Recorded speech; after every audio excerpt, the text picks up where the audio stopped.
శ్రీ బాలా త్రిపుర సుందరి దేవి అమ్మ జ్యోతిష్య ఆలయము అనే ప్లాట్ఫామ్ కింద మీకు ప్రతి సోమవారం ఒక జ్యోతిష్య క్లాస్ ఉచితంగా నేర్పించాలి.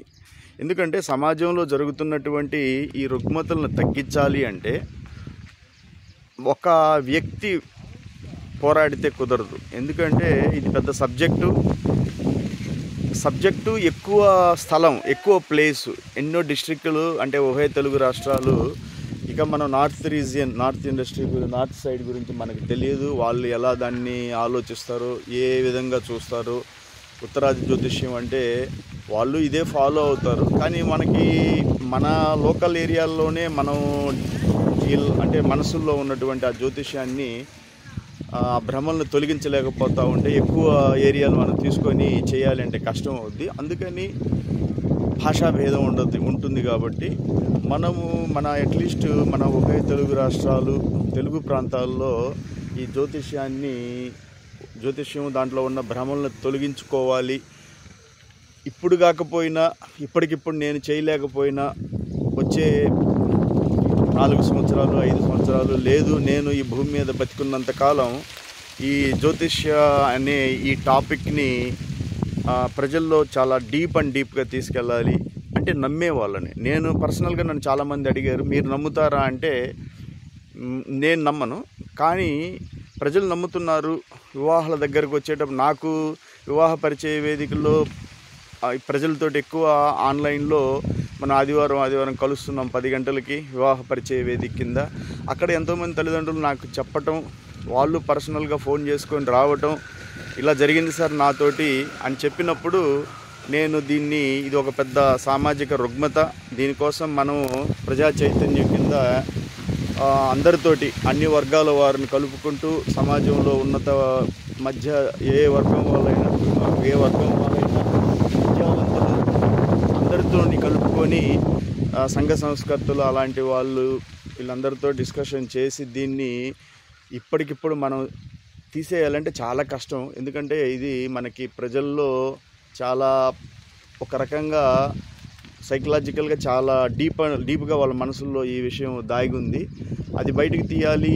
దాన్ని రూట్స్ తోటి, అంటే మనసుల్లో నుంచి దాన్ని తొలగించాలంటే చాలా సైకలాజికల్ కౌన్సిలింగ్ అవసరం. అందుకని ప్రతి సోమవారం ఒక క్లాస్ నేను పెట్టాను జ్యోతిష్యం గురించి, ఉచిత జ్యోతిష్యం క్లాస్. అది మిమ్మల్ని రమ్మని ప్రతి సోమవారం సాయంత్రం 8 గంటలకి నేను జూమ్ క్లాస్ లింక్ చాలామంది షేర్ చేశాను. మీరు అక్కడికి వస్తే క్లాస్లో మనం ఎన్నో విషయాలు డిస్కస్ చేయొచ్చు. అది వేదిక జ్యోతిష్ శాస్త్రం కానీ, వేదిక అంటే శ్రీ పరాశర మహాముని గారు మహానుభావుడు సమాజ కళ్యాణం కోసం నేర్పించిన జ్యోతిష్యం. రెండవది వచ్చేసి దాన్ని ఇంకొంచెం మోడిఫై చేసినటువంటి కృష్ణమూర్తి, మన తమిళనాడుకి చెందిన కృష్ణమూర్తి మహానుభావుడు, దాన్ని కృష్ణమూర్తి పద్ధతులు అంటారు. మూడోది వెస్టర్న్ ఆస్ట్రాలజీ. ఓకే, ఈ మూడింటిని మనం కలుపుకుంటూ చదువుకుంటూ అర్థం చేసుకుంటూ తయారైతే, కొంతమంది ఒక్కొక్క ఏరియా నుంచి అట్లీస్ట్ ఒకరు తయారైతే అట్లా ఎన్నో ఏరియాలకి రిప్రజెంటేటివ్స్గా ఒక్కొక్కరు వచ్చి సమాజంలో కొంత సేవ చేస్తే ఆన్లైన్లో, అప్పుడు ఈ జ్యోతిష్యం అనే భ్రమలను తొలగించవచ్చు. ఎందుకంటే మీరందరూ కూడా నా దగ్గరకు వచ్చిన ఎన్నో విషయాలు, ఎన్నో కేసుల్లో, విషయాల్లో నాకు తెలిసింది ఏంటంటే, సార్ మా పెళ్ళి వద్దన్నారు. ఏం చెప్పారు అంటే, ఇద్దరు అమ్మాయి అబ్బాయి ఆవు పులి అయ్యారు, లేకపోతే పాము ముంగిస అయ్యారు, ఎలిక పిల్లి అయ్యారు, ఈ కాంబినేషన్ అయ్యిందండి. ఏదో ఒక కారణం చెప్తారు, ఆవు పులి, ఎలిక పిల్లి, పాము ముంగిస. ఓకే, ఇది. రెండోది వచ్చేసి వాళ్ళు చెప్పేది నక్షత్రాలు కలవలేదు సార్. నక్షత్రాలు అంటే తారాబలం ఏం చెప్పారు అంటే అది కూడా తెలియదు వాళ్ళకి. అది నైదన తార అయిందా, ప్రత్యక్ తార అయిందా, విపత్ తార అయిందా, ఏమి తెలియదు వాళ్ళకి. నక్షత్రాలు కలవలేదు సార్, లేదంటే తారాబలం కలవలేదు. నేను చెప్పాను చాలాసార్లు, తారాబలము అంటే ఏం లేదు, అమ్మాయి నక్షత్రాన్ని నుంచి అబ్బాయి నక్షత్రానికి లెక్కేస్తారు, వచ్చిన దాన్ని 9 చేత భాగిస్తారు, అప్పుడు సరి సంఖ్య వస్తే ఓకే అంటారు. సరి సంఖ్య అంటే ఉన్నాయి, మిత్రతార, పరమమిత్రతార, సాధన తార, క్షేమతార, ఇట్లా ఉన్నాయి. 9 ఉంటాయి మొత్తం. 9లో వచ్చేసి జన్మతార, సాధనతార, ప్రత్యక్తార, విపత్తార, క్షేమతార, పరమమిత్రతార, మిత్రతార, నైదనతార, అట్లా 9. వీళ్ళు బేస్ సంఖ్యలు వస్తే వద్దంటారు, సరి సంఖ్యలు అంటే ఓకే అంటారు. ఇది ఒక కారణం. నాకు ఆశ్చర్యం వేసేది ఏంటంటే ఒక కారణం చేత వివాహం ఆపేసి వాళ్ళదేం పోయింది వద్దు అంటారు. వీళ్ళు మంచి మంచి మ్యాచ్లు తెచ్చుకుంటారు. కష్టపడి ఎత్తికి మంచి అబ్బాయిని కానీ అమ్మాయిని కానీ మంచి మంచి ఉద్యోగాలు చేస్తున్నారు. పోతే మంచి సంస్కారం ఉన్నతమైన విలువలతో ఉన్న కుటుంబాలు వీళ్ళు ఏమంటారు, వద్దండి, అది నక్షత్రాలు కలవలేదు. వీళ్ళు గుడ్డిగా నమ్మేసి అలా చేసి విసిగిపోతారు. ఎన్నో మ్యాచ్లు వదిలేసుకుంటారు. అప్పటికి 30 దాటిపోతుంది. అప్పుడు నాలాంటి వాళ్ళు మాట్లాడేటప్పుడు వాళ్ళకి వీళ్ళు తటస్థపడితే, అంటే వీళ్ళిద్దరి మధ్యన మాటలు జరిగితే వాళ్ళ బాధని చెప్పుకుంటారు. అప్పుడు నేనేం చేసేది చెప్పండి? మీరు చేయాల్సిందంతా చేసేసి ఇప్పుడు వచ్చి సార్ ఇట్లా జరిగింది అంటే నేనేం చేయగలను? అప్పటికి నా ప్రయత్నం నేను చేస్తానే ఉన్నాను సొసైటీలో. నా ప్రయత్నం ఎప్పుడు కాదు, నేను ఈ భూమి మీద బతికి ఉన్న ఆఖరి క్షణం వరకు కూడా మీకు ఒక జ్యోతిష్యం అనే కాదు, నేను నా లక్ష్మీనారాయణ కృష్ణ ఫౌండేషన్ కింద మన వాసు కోడింగ్ క్లాసెస్ కింద ప్రోగ్రామింగ్ లైఫ్ లాంగ్ మన ఉచిత వివాహ మన లక్ష్మీనారాయణ కృష్ణ ఫౌండేషన్ కింద బతికున్నంతకాలం మీ కోడింగ్ క్లాసులు వారానికి 3 రోజులు ఏ పైథాన్ అనో, జావా అనో, C++ అనో, SQL అనో ఏదో ఒక టాపిక్ మీద లైఫ్ లాంగ్ నడుస్తాను ఎడ్యుకేట్ చేయటం కోడింగ్ క్లాసెస్. ఇంకా దాన్ని ఇంకా ఎక్కువ ఎక్స్టెండ్ చేయడానికి నేను నెక్స్ట్ రాబోయే కాలంలో కాలేజీలకు వెళ్తాను. కాలేజీల్లో కొన్ని విషయాలు డిస్కస్ చేయాలి. నేను అక్కడ యువతతో చాలా విషయాలు మాట్లాడాలి. నేను దేశం కోసం 30 years పనిచేసిన ఒక టెక్నికల్ ఇంజనీర్ని ఎంతో నేర్చుకున్నాను. అక్కడ కమ్యూనికేషన్ ఇంజనీరింగ్ కానీ, నెట్వర్క్స్ కానీ, ప్రోగ్రామింగ్ కానీ, పోతే శాటిలైట్ కమ్యూనికేషన్ అని, ఆప్టికల్ ఫైబర్స్ అని, రేడియో ఫ్రీక్వెన్సీ స్పెక్ట్రమ్స్ మీద ఎన్నో చదివి ఎన్నో నేర్చిన తర్వాత ఆ నాలెడ్జ్ అంతా బయటికి ఇవ్వాలి. ఆ తర్వాత అంటే ఆఖరి క్షణాల్లో నా టైం వచ్చినప్పుడు నేను వెళ్ళిపోతాను. ఈ జ్ఞానం అంతా కూడా నేను హిందూ యాదవ్ని కాబట్టి నన్ను కాల్ చేస్తారు. అప్పుడు ఆ తెలివి అంతా కూడా బూడిదలో వెళ్ళిపోద్ది. ఎవరికన్నా ఇస్తే బెటర్ కదా. సరే, ఆ ఇచ్చేది కూడా ఏంటంటే బిజినెస్ చేయకూడదు, కమర్షియలైజ్గా విద్యని చేయకూడదు. ఎందుకంటే ఆల్రెడీ విద్య వైద్యం ఎంతో బిజినెస్ అయింది. ఆఖరికి తాగే నీరు కూడా బిజినెస్ చేసేసారు. బాటిల్స్లో తాగే బతుకొచ్చేసింది. ఒకప్పుడు బావిలో తాగేవాళ్ళం, చెరువుల్లో తాగేవాళ్ళం, అంత భయపడిపోతూ ఉన్నారు. అంటే మానవ మేధస్సులో సామాన్య మానవుడిని అంత వీక్ అంటే వాళ్ళు అంత భయపడిపోయేస్తారు. ఇప్పుడు జ్యోతిష్యం అంటే ఎలా భయపడిపోతున్నారో, నీరు తాగితాము డయేరియా వస్తాయేమో, ఒకప్పుడు మీరు చెరువుల్లో నీళ్ళు తాగలేదా, బావిలో నీళ్ళు తాగారు, ఎందుకంత భయం అంటే ఒకసారి మన మనసులో పెట్టేశారు అంటే ఇంక అదే భయం మనకి. ఈ జ్యోతిష్యం కూడా అంతే. సో అందుకని నేనేం చేస్తానంటే ఈ వారానికి ఒక క్లాస్ పెట్టాను కదా, మీరు రండి, నేర్చుకొని సమాజంలో కొంత సేవ చేయండి. వివాహ జ్యోతిష్యాన్ని ఇంత భయంకరంగా ఆలోచించి వివాహాలు మానుకోవాల్సిన అవసరం లేదు. నేను చెప్తున్నాను, మీరు జ్యోతిష్యం పట్టుకొని తిరిగితే ఒక్క మ్యాచ్ కూడా చూసుకోలేరు. ఎందుకంటే మీకు వాడు చెప్తాడు, అంటే వాళ్ళు అంటే వచ్చిన వాళ్ళు జ్యోతిష్యం వచ్చిన మహానుభావులు, వాళ్ళకి కోటి దండాలు. ఎందుకంటే మీరు వివాహాలు చెడగొడతా ఉన్నారు కాబట్టి మీ అందరికీ నా నమస్కారాలు. లగ్నంలో రాహు ఉన్నారు అంటారు, పంచంలో రాహు ఉన్నాడు, కుజ శుక్రులు కలిసి ఉండకూడదు అంటారు, సప్తమ స్థానంలో కుజుడు ఉన్నాడు, కుజదోషం ఉంది అంటారు.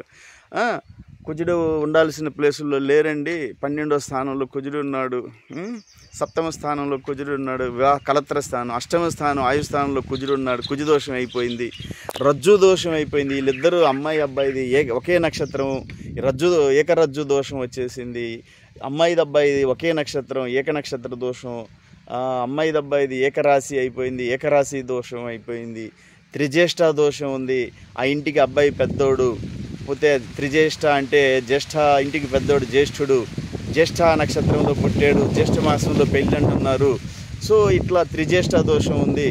ఇట్లా చెప్పేసి స్త్రీ దీర్ఘ పొంతన కలవటం లేదు. స్త్రీ దీర్ఘ పొంతన అంటే అమ్మాయి నక్షత్రం నుంచి అబ్బాయి నక్షత్రానికి లెక్కేస్తే 13కి పైన ఉండాలి, కింద ఉంది, అది కుదరదు.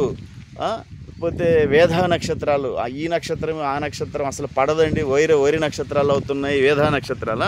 పోతే రాసులు కలవటం లేదు, అమ్మాయి రాశికి అబ్బాయి రాశికి ఇద్దరు కూడా కలవకుండా వాళ్ళకి షష్టాష్టకాలు అయినాయి, 6, 8 కాంబినేషను.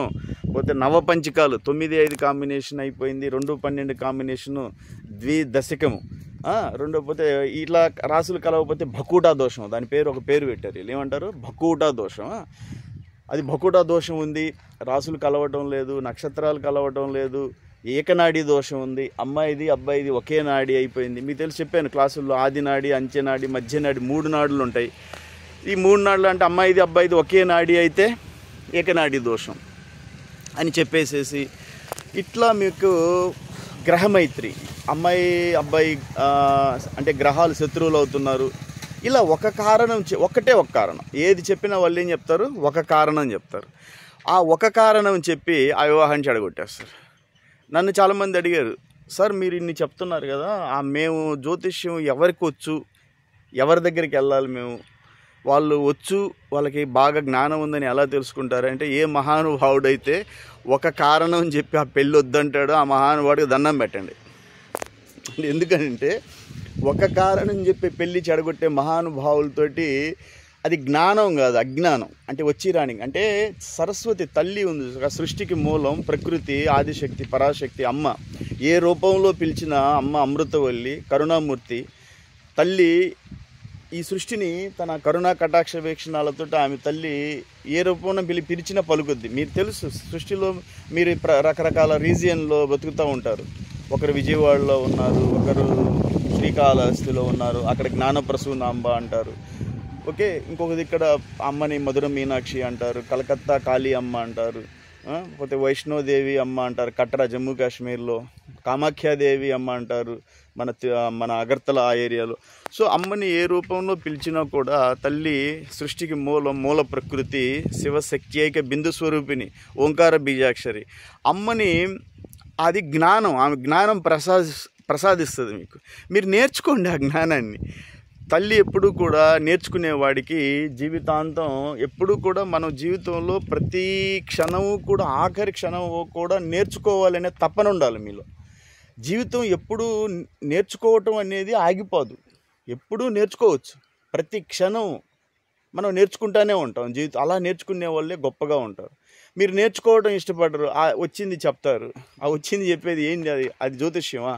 మీకు తెలియదు దానివల్ల వివాహాలు ఆగిపోతాయి, దానివల్ల ఎంత ఇబ్బంది వస్తుంది అనేది. మీకు చాట్లలో చూస్తే ఎన్నో ప్లస్లు ఉంటాయి, ఎన్నో మైనస్లు ఉంటాయి. మీరు ఒక్క మైనస్ పట్టుకొని అయ్యే చెప్తూ ఉంటారు ఎప్పుడు. అది అట్లా ఉంది, ఆ నక్షత్రం కలవలేదు అన్న. ఇప్పుడు మీకు నేను చెప్పాను 36 గుణాలు లెక్క పెడతా ఉంటారు. ఎప్పుడు చూసినా వీళ్ళు మొబైల్లో ఒక యాప్లు వేసుకుంటూ ఉంటారు. మొబైల్లో యాప్లు వేసుకొని, మొబైల్లో యాప్లు అంటే ఏ మిత్ర యాప్ అని, ఈరోజు మీకు తెలిసిన మొబైల్లో రెడీలీ అవైలబుల్ మ్యాప్స్ ఉన్నాయి. క్యాలెండర్ అని, తెలుగు పంచాంగాలు, ఏ యాప్లు వస్తూ ఉంటాయి. వాటిల్లో వేసుకొని చూసుకుంటారు. చూసుకునేది 36 గుణాలు రాలేదండి, తక్కువ వస్తున్నాయండి. 36 గుణాలు రాకపోతే పెళ్ళి వదులుకోండి. అమ్మాయిలు చెప్తున్నారు, వాళ్ళ తల్లిదండ్రులు చెప్తున్నారు నాకు, సార్ మా అమ్మాయి చెప్పింది నక్షత్రం కలవలేదంటే, సరే మీ అమ్మాయిని మీరు ఇద్దరు ఒకసారి నా క్లాసులోకి రండి, అసలు అది ఏంది సబ్జెక్ట్ నేను చెప్తాను. రారు. అమ్మాయి చెప్పిందండి నక్షత్రం కలవలేదంట, అమ్మాయి చూసింది. అయ్యో, ఈ రకంగా మీరే చూసుకుంటే ఇంకా పెళ్ళి ఏం చేసుకుంటారు? ఆ వివాహ బంధం, అది పవిత్రమైన వివాహ బంధాన్ని నిలబెట్టుకోవాలి, కలిసి ఉండాలి అనే ఒక మనసు ఉండాలి. జీవితంలో ఎన్నో సమస్యలు ఉంటాయి, సమస్యలు లేకుండా మీకెవరు చెప్పారు వివాహం అంటే సమస్య ఉంటుంది. జీవితం అంటే సంఘర్షణ. ప్రతి మనిషి, మనమే కాదు ప్రతి జీవి, ఈ సృష్టిలో పుట్టిన అనంతకోటి బ్రహ్మాండంలో 84 లక్షల జీవరాశుల్లో ప్రతి జీవి కూడా ఉదయం నుంచి సాయంత్రం వరకు ఆహారం సంపాదించుకునే ప్రయత్నంలో సంఘర్షించాలి. తను బ్రతకడానికి సంఘర్షిస్తుంది. మనిషి అయినా, జంతువులైనా, పక్షులైనా, మన నీటిలో ఉండే జీవరాశులు అయినా కూడా తను బ్రతకాలి, తినాలి. ఆ సంపాదన, ఆ తిండి కోసం కష్టపడుతూ ఉంటాయి. సో మీరు సంఘర్షణ లేకుండా ఏమీ ఉండదు. మీరు తెలుసుకోండి ఈ విషయాలన్నీ కూడా. జ్యోతిష్యం అనేది ఒక పెద్ద సబ్జెక్టు. ఆ సబ్జెక్టుని మీరు కరెక్ట్గా తెలిసి, అంటే నేను నమ్మను, కానీ మీరు నమ్ముతున్నారు. మీరు నమ్మి ఆ వివాహాలు, మంచి వివాహం ఇప్పుడు సృష్టికి మూలం వివాహం. ఏ వ్యవస్థ అయినా, ఏ కమ్యూనిటీ అయినా నిలబడాలి అంటే వంశం అనేది ఉంటుంది. వంశం నిలబడాలి. సో వంశం నిలబడాలి అంటే వివాహం. ఆ వివాహాన్ని మీరు ఇంత జోక్గా తీసుకొని, నేను అడిగితే ఒక్కోసారి ఆన్సర్లు ఉండవు. సార్ మీరు వివాహం చేసుకునేటప్పుడు నాకు సమస్య ఎప్పుడంటే, నాకు బాధ, చదువుకున్న వాళ్ళతో మాట్లాడినప్పుడు మంచి చదువుకొని ఉంటారు, ఆదర్శ వివాహాలు చేసుకొని ఉంటారు. వాళ్ళ టైంలో ఇవన్నీ చూడకుండా వివాహాలు. పిల్లల దగ్గరికి వచ్చేసరికి నాకు ఆ మధ్య ఒక ఆయనతో మాట్లాడుతుంటే, ఆయన లవ్ మ్యారేజ్ చేసుకున్నాడంట. ఆయన అంత మాట్లాడినప్పుడు చాలా గొప్ప విషయాలు చెప్పాడు నాకు. కానీ తను పిల్లల దగ్గరికి వచ్చేళ్ళకి జ్యోతిష్యం పట్టుకొని ఆయనంత ఆదర్శంగా ఉండే అతను ఆ పిల్లల దగ్గరికి వచ్చేసరికి జ్యోతిష్యం పట్టి వాళ్ళకి పెళ్ళి ఏదో మ్యాచ్లు నాదే. ఒకరోజు నేను చెప్పాలని ట్రై చేస్తే సార్ ఇప్పుడే వస్తాను తర్వాత మాట్లాడతాను, ఇంకా ఆ తర్వాత ఆయన నాతో రాలేదు, ఇంకా మాట్లాడలేదు. సో ఇదేంటి బాధ వస్తుంది. ఎప్పుడు బాధ వస్తుంది అంటే నాకు ఎప్పుడైతే మంచి మంచి చదువుకున్న వాళ్ళు, విద్యావంతులు, శాస్త్రవేత్తలు, ఇలాంటి వాళ్ళు కూడా టెక్నీషియన్స్, వాళ్ళు ఆమె డాక్టర్, హోమియో మెడికల్ సైన్సెస్ చదివారు, ఆయుర్వేదిక్ చదివారు, లేకపోతే అలోపతి ఇంగ్లీష్ మెడిసిన్ అంటే ఎంబీబీఎస్ ఎండీలు చేశారు, వాళ్ళు జ్యోతిష్యం పట్టుకుంటున్నారంటే ఏం చేయాలో అర్థం కాదు. నాకెందుకు ఈ బాధ?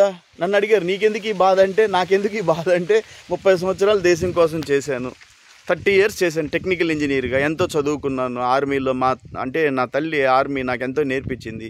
అదంతా వేస్ట్ కాకూడదు, నాతోనే పతనం అవ్వకూడదని నేను ఒక సంస్థ పెట్టాను. సంస్థ పెట్టినప్పుడు ఒకదానికి యాడ్ అవుతా వచ్చాయి. యాడ్ అవుతా ఎట్లా వచ్చాయి?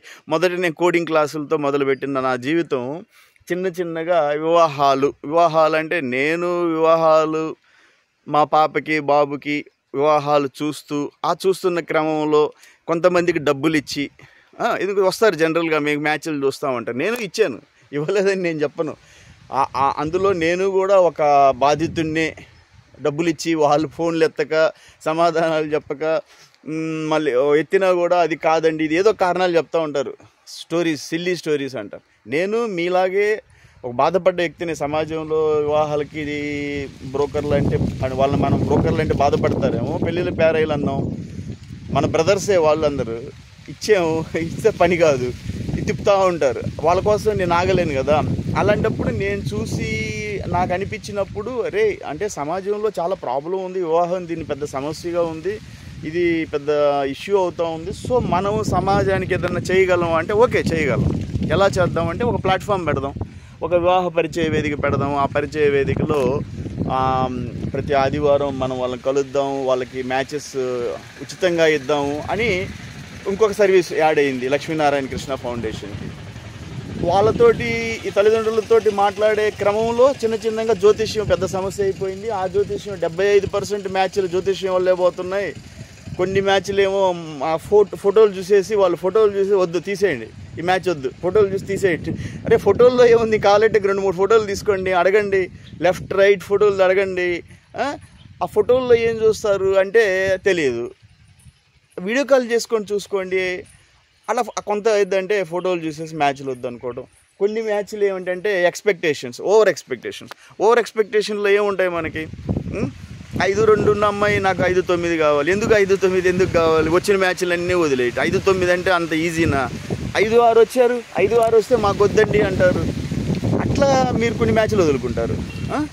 కొంత వచ్చేసి అన్ని సాఫ్ట్వేర్లు కావాలి, అంతా సాఫ్ట్వేర్లే కావాలి, మాకు సాఫ్ట్వేర్లే కావాలి సార్, ఇంకేం వద్దు. మరి బ్యాంక్ వాళ్ళు ఏమవుతారు, సచివాలయంలో చేసే వాళ్ళు ఏమవుతారు, చిన్నగా ఉద్యోగాలు చేసే వాళ్ళు అసలు వాళ్ళని అడగరు. ఈరోజు మన సంస్థ స్టార్ట్ అయ్యి దాదాపు 10 నెలలు అయిపోయింది. అంటే కోడింగ్ క్లాసులు స్టార్ట్ అయ్యి ఆల్మోస్ట్ 2023 January 14th, ఇది 3వ సంవత్సరం. కానీ వివాహ పరిచయ వేదిక స్టార్ట్ అయ్యి ఆల్మోస్ట్ 10 నెలలు దాటిపోయింది. దాంతోపాటు మన అమ్మ జ్యోతిష్య నిలయం, శ్రీ బాలా త్రిపుర సుందరి దేవి జ్యోతిష్య నిలయం, ఇవన్నీ ప్యారలల్గా నడుస్తూనే ఉన్నాయి. వీటితో పాటు మన యదువంశ సోదరులు ఈ మధ్య నాకు తెలిసింది ఏంటంటే గోవుల్ని వీళ్ళు ఎక్కించి లారీల్లో ఎక్కించి చెన్నైకో వధశాలకు పంపిస్తున్నారని తెలిసినప్పుడు మన మనసు ఎంతో బాధపడింది. ఎందుకు యదువంశం అంటే వీళ్ళు మొదటి నుంచి కూడా క్షత్రియ వంశం, చంద్రవంశ రాజులు, ఎంతో ఉన్నత విలువలు కూడిన ఈ వంశం గోసంపద మీద బతికింది. మన యదువంశ సంజాతకుడు శ్రీకృష్ణుడు మహానుభావుడు, ఆయన గోపాలుడిగా మన వంశంలో పుట్టి గోపాలుడిగా గోవుల్ని పాలించాడు. అలాంటి వంశంలో మనం మన గోవుల్ని తీసుకెళ్ళి చెన్నైకి మన చేతులతో పంపించాము అంటే బ్రతకడానికి ఏదో ఒక మార్గం ఉంటుంది. బ్రతకడానికి మనం ఏదో ఒక మార్గంలో బ్రతకచ్చు. మనం గోవుల్ని మన వధశాలకు పంపించాల్సిన అవసరం మనకి, బ్రతకడానికి మనం ఏమైనా చేయొచ్చు. మనిషి బ్రతకడానికి ఏ వృత్తినైనా అంటే సమాజంలో ఒకరికి నష్టం జరగకుండా, ఒకరికి అన్యాయం జరగకుండా, ఒక కుటుంబం మంచి జరిగేటట్టు ఉండే ఏ వృత్తి అయినా ఓకే. నా వల్ల ఇప్పుడు 10 మంది బాగుపడాలి, కానీ నేను లిక్కర్ బిజినెస్ చేస్తాను, నేను లిక్కర్ షాపులు పెడతాను, అంటే దానివల్ల ఎంత యువత నష్టపోద్ది. దేశానికి మీకు తెలుసు యువత అంటే ఎంత ముఖ్యం. దేశానికి వెన్నెముక యువత. ఆ యువత ఆదర్శంగా ఉండాలి, మంచి సక్రమ మార్గంలో నడవాలి అంటే వాళ్ళకి శిక్షణ అవసరం. ఆ శిక్షణ ఎవరిస్తారు? తల్లి ఇస్తుంది. తల్లి మాట వినేది లేదు, తండ్రి మాట వినేది. బయటికి వెళ్ళిపోతే ఏ ఫ్రెండ్ బైక్లు వేసుకొని వెళ్ళిపోతారు, ఏ షాపుల్లో ఉంటారు, రాత్రి 11కి వస్తారు. ఇదంతా దేనివల్ల వస్తుంది? లిక్కర్. ఆ లిక్కర్ని ఎవరు బ్యాన్ చేస్తారు? సో ఏంటంటే సమాజంలో ఒక ఇష్యూ ఉంది అంటే ఆ ఇష్యూ ఎక్కడి నుంచి పుడుతుందంటే సమాజంలోనే పుడుతుంది. ఒక జ్యోతిష్యం అయినా, ఒక లిక్కర్ ఇష్యూ అయినా, పోతే మన ఇంకే ఏదన్నా ఏ విషయం తీసుకున్నా కూడా, ఇప్పుడు గోవులు నేను చెప్పాను ఈ ఇష్యూ ఉంది. గోవుల్ని మొదసాలను పంపిస్తున్నారు, అందరూ యాదవులు చేస్తున్నారంటే నాకు స్వతహాగా బాధేస్తుంది. మీరు చేయకూడదు అలాంటివి. మీరు బ్రతకడానికి ఇంకో మార్గం ఎన్నుకోండి. సో అందుకని మన గోశాలలో ఉండాలి. ఎక్కడెక్కడ గోశాలలు ఉన్నాయి ప్రజలకు తెలియాలి. నా ఊరు సొంత ఊరు చాకిచర్ల, ఉలవపాడు మండలం, ప్రకాశం జిల్లాలో గోశాల ఉంది. 2018 నుంచి పెట్టారు. మన మైసూరు దత్తపీఠం శ్రీ గణపతి సచ్చిదానంద ఆశ్రమం వాళ్ళు 2018లో పెట్టారు. 2018లో పెట్టారు. ఇది 7వ సంవత్సరం. సో నేను వచ్చిన తర్వాత నాకన్నా వచ్చి 2018లో వచ్చాను, 2017లో పెట్టాను. సో నేను ఆ సంస్థలో భాగం అవ్వాలి అనుకుంటా లేట్ అయింది. చిన్నగా ఈ 2025లో నేను అందులో భాగం, మన లక్ష్మీనారాయణ కృష్ణ ఫౌండేషన్ తరఫున మనం కొంత భాగం అయ్యాం. అందులో భాగమయ్యి ఎంతో కొంత మనం సహాయం చేయాలి. గోవులని మనం కాపాడుకోవాలి. గోమాతల్ని అని మన 10 ప్రతిజ్ఞలు పంపించాను మీ అందరికీ కూడా. 10 ప్రతిజ్ఞలు ఉంటాయి. ఆ ప్రతిజ్ఞల్లో చాలా విషయాలు చెప్పాను. గోవులకి ఆశ్రయం ఇవ్వండి, గోసేవ చేయండి, గోమూత్రము, గోమయము ఇలాంటి వాటిని ఉపయోగించండి. అందరికీ గోవుల గురించి, గొప్పతనాన్ని గురించి మన వంశానికి చెప్పండి, మన భావితరాలకు చెప్పండి. ఇవన్నీ నేను చెప్పున్నాను ఆ 10 ప్రతిజ్ఞల్లో. పోతే గోవుల్ని కబేలాలకు పంపమాకండి, మీరు దగ్గరలో ఉన్న గోశాలలకు పంపించండి. చాకిచర్ల గోశాల ఉంది మనకు దగ్గరలోనే. ఇట్లా మీ ఏరియాలో ఎక్కడైనా గోశాలలు ఉంటాయి. సో గోశాలకి దానం చేయండి అని నేను ఇవన్నీ చెప్పాను.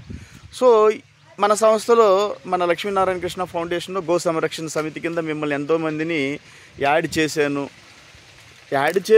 అది మనకు ఒక అదృష్టంగా మనం అనుకోవాలి. ఎందుకంటే ఈ జన్మలో మనం మనిషి జన్మకి 100 సంవత్సరాలు అంటే గ్యారంటీ ఉండదు. అంటారు 100 ఏళ్ళ ఆయుష్ దినదిన గండం. ఏ టైంలో ఏం జరుగుతుందో తెలియదు. కాబట్టి ఉన్న సమయంలో మనము ఈ సృష్టిలో ఏదో కొంత మంచి చేసి వెళ్ళాలి. ఒక దేశ సేవనో, ఒక సమాజ సేవనో, పోతే కొంతమందికి ఇంత సమయం దొరకకపోతే అట్లీస్ట్ వాళ్ళ కుటుంబం కోసమన్నా వాళ్ళు బాధ్యతగా ఉండి, సరే కుటుంబాన్ని పోషించలేకపోతే నీ వరకు నువ్వు బాధ్యతగా ఉండి సమాజంలో ఒక మంచి పౌరుడిగా ఎదిగి నీ వరకు నువ్వు హోల్డ్ చేయగలిగితే, నిలబెట్టుకోగలిగితే అదే గొప్ప. అంటే ఒక యాంటీ సోషల్ ఎలిమెంట్గా ఎదగటము, ఏదో 4 ఫ్రెండ్స్ వెళ్ళి బైకుల మీద వెళ్ళి యాక్సిడెంట్లు చేయటము, హెల్మెట్లు పెట్టుకోకుండా, ఇలాంటివి లేకుండా అట్లీస్ట్ మిమ్మల్ని మీరు కాపాడుకోగలిగితే చాలా సంతోషం. టైం ఉంది, దేశ సేవ చేయండి. చేయలేమంటే సమాజం కాదు, మా వరకు మేమే బతకాలి అంటే మీ వరకైనా మీరు కరెక్ట్గా బతకండి. ఇంకొకరికి ఇబ్బందిగా తయారవ్వమాకండి. సమాజంలో ఒక మంచి పౌరుడిగా ఎదగండి. నాకు కొన్ని విషయాలు తెలిస్తే విపరీతమైన బాధ వస్తుంది. ఎందుకంటే చిన్న చిన్న కారణాల మీద పిల్లలు ఈరోజు ఒక సబ్జెక్ట్ పోయింది, నాన్న తగులాడాడు, బైక్ కొనివ్వలేదు, దాని మీద సూసైడ్లు చేసుకోవటం ఎంత అవసరమో చెప్పండి. ఈ మానవ జన్మ ఎన్నో జన్మల పుణ్యం అయితేనే ఈ జన్మ మీకు వచ్చింది. ఎన్నో జన్మలో మీరు ఎన్నో మంచి పనులు చేస్తుంటారు. వెనక జన్మల్లో ఎన్నో పుణ్య కార్యక్రమాలు చేస్తే ఈ జన్మలో ఒక మానవ జన్మ అనేది మీకు దొరికింది. ఆ మానవ జన్మ 100 సంవత్సరాలు మనకి తల్లి నాన్న వెళ్ళే భూమి మీద ఏదైనా మంచి కార్యక్రమాలు చేయంటే, నా వల్ల కాదు, నేను బతకలేను, నేను 20 సంవత్సరాల్లోకి వచ్చేస్తానంటే ఆమె ఏమంటుంది? ఏమైంది నీకు 20 సంవత్సరాలు కూడా భూమి మీద బతకలేకపోయావు, అంత కష్టమే ఉంది. జీవితాన్ని అంతా నేను అనుభవించాలి, అంతా నాకు ఆనందమే కావాలి, నేను కష్టాలను తట్టుకోలేను అంటే మీకు 2 కాళ్ళు ఇచ్చి, కళ్ళు ఉన్నాయి, అన్ని చేతులు ఉన్నాయి, మానవ మేధస్సు ఉంది, ఇన్నుండి కాళ్ళు లేనోళ్ళు వాళ్ళు భూమి మీద బతికి వాళ్ళు దేశ సేవ, సమాజ సేవ ఏదో చేస్తూ ఉంటే, అన్నీ ఉండి మీరు విద్యావంతులు, జ్ఞానం ఉంది, ఒక సబ్జెక్టు పోతే మళ్ళీ రాయండి.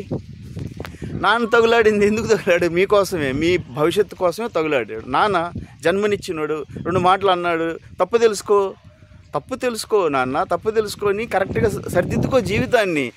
అంత మాత్రాన సూసైడ్ చేసుకోవటం ఏంట్లా? బండి ఇవ్వలేదు, కొని ఇవ్వలేదు, నువ్వు కొనుక్కో అని సూసైడ్ ఏంటి? అసలు యువత ఎలా అయిపోతున్నారు? మీరు నాతో ఫోన్ చేయండి, నాతో మాట్లాడండి. సార్ నాకు జీవితం ఏదో విరక్తి పుట్టింది, మీరు ఎలా బతుకుతున్నారని నేను చెప్తా, బ్రతకడం మార్గం చెప్తాను. ఒక ఊరిని దత్తత తీసుకోండి, మీకున్న నాలెడ్జ్నంతా ఆ ఊరి మీద పెట్టేసేయండి. వాళ్ళకి చదువు చెప్పండి, ఏదన్నా స్కూల్కి ఫ్రీగా వెళ్ళండి, గవర్నమెంట్ స్కూల్స్కి వెళ్ళండి, ఫ్రీగా చెప్పండి, పిల్లల్ని ఎడ్యుకేట్ చేయండి. మీ జీవితంలో మీకు ఏ సర్వీస్ నచ్చుద్దో, గోసేవ నచ్చుద్దో, ఏదో ఒక సర్వీస్ని ఎన్నుకోండి. మీరు చేయండి, చేయడానికి ఎన్నో ఉన్నాయి. అంతేగాని ఊరక నేను అలుగుతాను, చిన్న చిన్న విషయాలకు అలుగుతాను, షార్ట్ టెంపర్ వచ్చేస్తుంది, కంట్రోల్ ఉండదు నా మీద, నేను ఇంకా లైఫ్ని వదిలేయటం, లేస్తే లైఫ్ వదిలేయటమే, ఈ జన్మ వద్దు, వెళ్ళిపోవటమే.